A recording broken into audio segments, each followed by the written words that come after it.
शुक्र है ब्लाउज तो बन गया, अब इसकी साड़ी में फॉल लगाना है। अरे सरोज, अंदर हो क्या? हाँ जी अंदर हूँ, आ जाइए। अरे प्रेरणा बहन जी आप? हाँ, मुझे वो ब्लाउज सिलाना है, सिल दोगी क्या?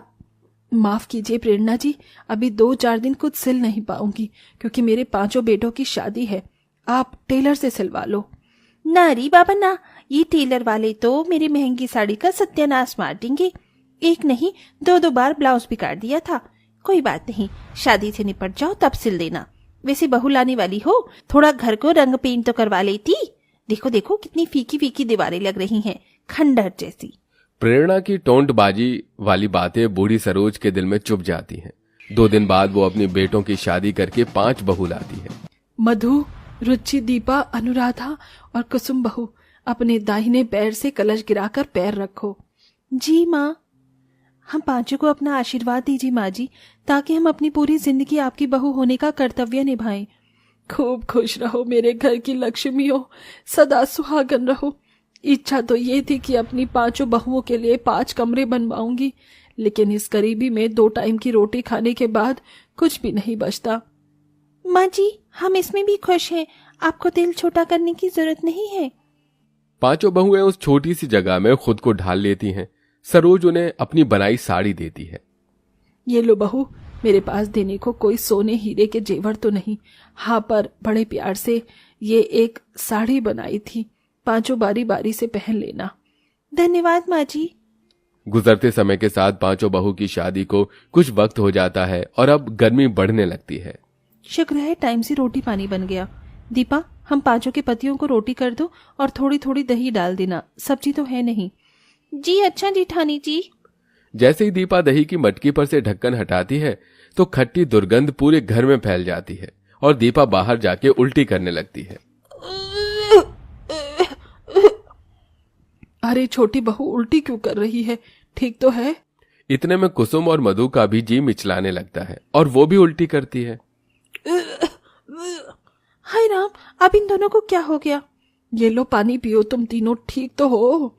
जी माँ जी, वो गर्मी से दही सड़ गई थी और बदबू बर्दाश्त नहीं हुई, शायद इसीलिए उल्टी आ गई।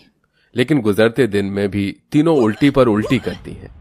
लगता है इन तीनों को गर्मी लग गई है माँ जी, देखिए कैसी ढीली ढीली लग रही है। मुझको लग रहा है जैसे बात कुछ और है। मधु, दीपा, कुसुम बहू, जरा थोड़ा सा चल कर तो दिखाओ। जी माँ जी। तीनों बहू एक साथ में दाहिना पैर आगे बढ़ाती हैं, फिर सरोज उनकी नब्ज भी देखती है। बधाई हो, तुम तीनों मेरे इस घर को खुशखबरी देने वाली हो। पता है हमारे जमाने में जब भी कोई औरत पेट से होती थी तो उसे दाई माँ उसको चलाकर देखती थी। उससे क्या पता चलता है माँ जी? अगर कोई औरत गर्भवती होती है तो वो पहले अपना दाहिना पांव आगे रखती है, ये भी लक्षण है। अब तुम तीनों संभल कर रहना, और हाँ, जितना हो सके सुबह के पहर ठंडी ठंडी घास पर चलना, सुबह में शीत जमी होती है घास में। जी माँ जी। दैया रे दैया, अभी तो मई में ही गजब की गर्मी पड़ने लगी, जून जुलाई जाने क्या होगा। ऊपर से इस साड़ी में दम घुट रहा है, सूती की साड़ी में राहत मिलती है। सही कहा, इस साड़ी में जैसे शरीर में आग दहक रही हो। ओहो हो। धीरे धीरे तीनों के महीने बढ़ने लगते हैं, जिसके साथ साथ बेतहाशा गर्मी भी बढ़ती है। उनका घर भी तपने लगता है। हे प्रभु, बेचारी मेरी बहुएं पेट से हैं और ऐसे में भी मेरे घर में कोई सुख सुविधा की चीज नहीं लगी, ना कूलर है ना फ्रिज है।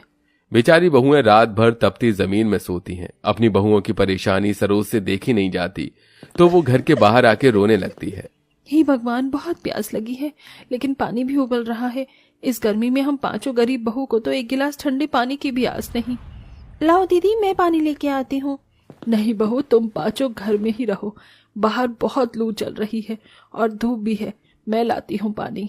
अगले दिन बेचारी बूढ़ी सास नदी पर आकर पानी भरती है। हाय हाय हाय, पाँव कितने जल रहे हैं।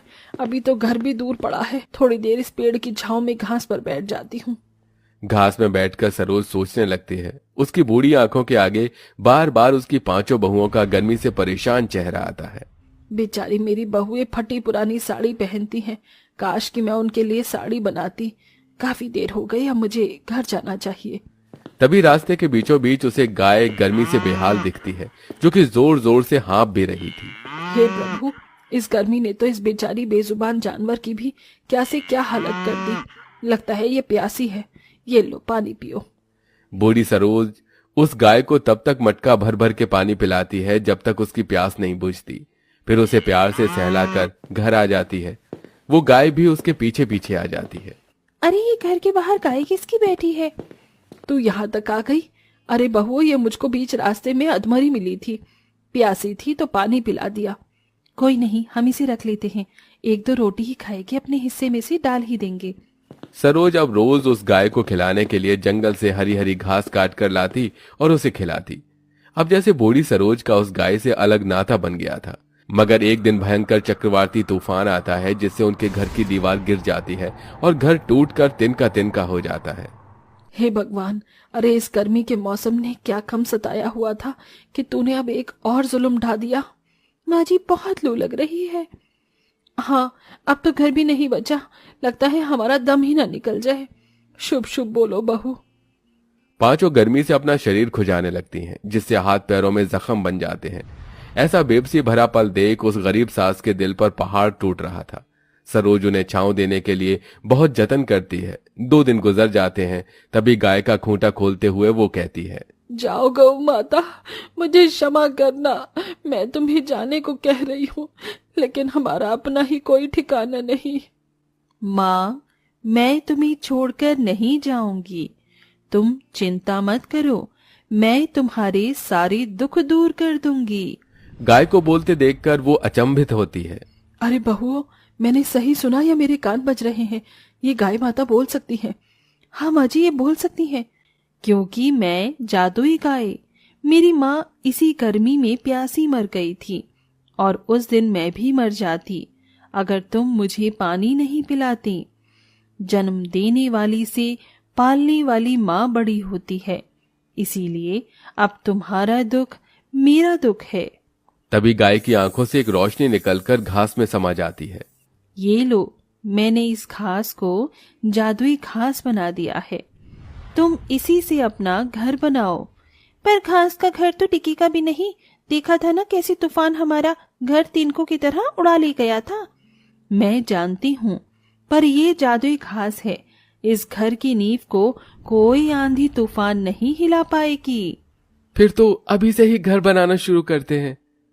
सरोज अपने 5 बेटों के साथ मिलकर घास का घर बनवाती है। वे लोग घर बनाने में जितनी घास लगाते हैं वो उतनी ज्यादा और बढ़ जाती थी।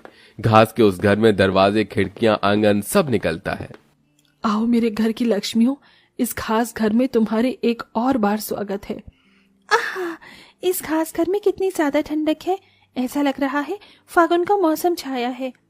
हाँ, सच में इस घास घर में कितना चैन सुकून है। शुक्र है अब हम सबको गर्मी में नहीं मरना पड़ेगा। अपनी बहुओं के साथ बूढ़ी सरोज उस गाय के लिए घास की मड़ई बनाती है। इसी तरह दिन गुजरते हैं, लेकिन उन मोटी साड़ी में बहुओं का शरीर अभी दाने दाने से भर जाता है। माँ जी देखिए ना, फिर से पूरे गले पीठ पर निशान पड़ गए हैं और पेट पर भी। अरे बहू, ऐसी अवस्था में पेट पर खुजली नहीं करते, नहीं तो बच्चे को तकलीफ होती है। मैं नीम का लेप बनाती हूँ। माँ जी, उसी भी बस कुछ देर के लिए ही आराम आता है। काश कि हमारे पास सूती की हल्की फुल्की साड़ी होती। बहुओं के दुख की भावना को समझकर सरोज उनके लिए साड़ी बनाने का सोचती है। किस चीज की साड़ी बनाऊं जिससे इनको थोड़ा तो करार आए। बाजार भी छान मार के देख लिया, सूती का कपड़ा कितना महंगा है इस गर्मी में। ऊपर से एक साड़ी में 6 मीटर लगेगा। तभी वो इधर उधर नजर फिराकर अपने घर की घास की दीवारों को देखती है। ये ख्याल मुझे पहले क्यों नहीं सूझा। मैं अपनी 5 बहुओं के लिए क्यों ना घास की साड़ी बनाऊं। सरोज जादुई घास से 5 हल्के बॉर्डर वाली साड़ी सिलकर बहुओं को देती है। अनुराधा बहू, रुचि, दीपा बहू, मधु, कुसुम बहू, ये लो, मैंने तुम लोगों के लिए घास की साड़ी बनाई है। इसमें तुम्हें बहुत राहत मिलेगी, इसे पहन लो। अरे वाह, ऐसी ही साड़ी तो हम ढूंढ रही थी। कितनी हल्की है ये।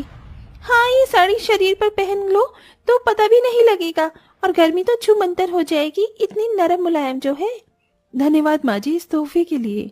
5 बहू अपनी दर्जी सास की बनाई घास की साड़ी खुश दिल से पहनती हैं, जिसके बाद सबके चेहरों पर राहत भरी मुस्कुराहट साफ झलक रही थी और अब वैसे ही सभी के लिए सरोज के पास गर्मी के सीजन में घास की साड़ी बनाने के ऑर्डर का ढेर लग जाता है।